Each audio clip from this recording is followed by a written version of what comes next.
Get ready with me. Гэхдээ монголоор ярих болно. Сайн байцгаана уу, намайг Инэрл гэдэг. Би 19 настай Монголд төрсөн. Тэгээд 20 настайдаа Америк руу өнөөж ирж ирсэн. Одоо Калифорни мужид амьдардаг. Тэгээд Хавайгийн их сургуульд явдаг. Одоо зуны амралтаараа гэртээ ирсэн байгаа. Би анх YouTube channel дээр vlog хийхэд дандаа монголоор ярьдаг vlog хийдэг байсан. Тэр бичлэгнүүдийг эдитлэхээр бүр cringe-лээд өгөхгээд байдаг гэсэн. Яагаад ч юм би ингээ хүмүүстэй монголоор ярихад надад бол зүгээр сонсогддог. Гэхдээ ингээд яг бичлэгэндээ ярихлаар бүр амар акценттэй буюу аялгатай ярьж байгаа юм шиг сонсогдоод угаасаа Монголд өссөн хүүхэд шиг яг адилхан ярихгүй л та. Одоо Америкт бараг 17 жил амьдарч байгаа болохоор тэггүй амар их чилвэсэн. Тэгээ болцсон. Тэгээд одоо энэ бичлэгийг эдитлэхээр бас л cringe-лээд өгөх байх та.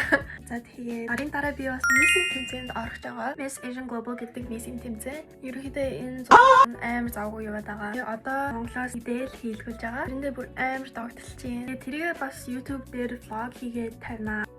Эхлээд миний YouTube audience дандаа монгол хүмүүс байсан. Гэхдээ сүүлийн жил дандаа англиар vlog хийгээд байсан болохоор одоо миний үзэгчид холимог болцсон. Тал нь монголоор ярьдаг хүмүүс, тэгээд тал нь англиар ярьдаг хүмүүс байгаа. Тэгээд одоо ерөн контентаа бас ингэж холиод хиймээр байна гэж санагдаад одоо заримдаа англиар ярьдаг бичлэг хийгээ, тэгээд бас заримдаа монголоор ярьдаг бичлэг хий гэж бодож байна. Тэгвэл олон юм ярих гэж бодож исэн чинь яг камер асаасан чинь бүх юм мартчихсан. Ингэж толгойд үг орж ирдэггүй. За юу ярьж байгаа мэдгүй гэхдээ I hope it was okay.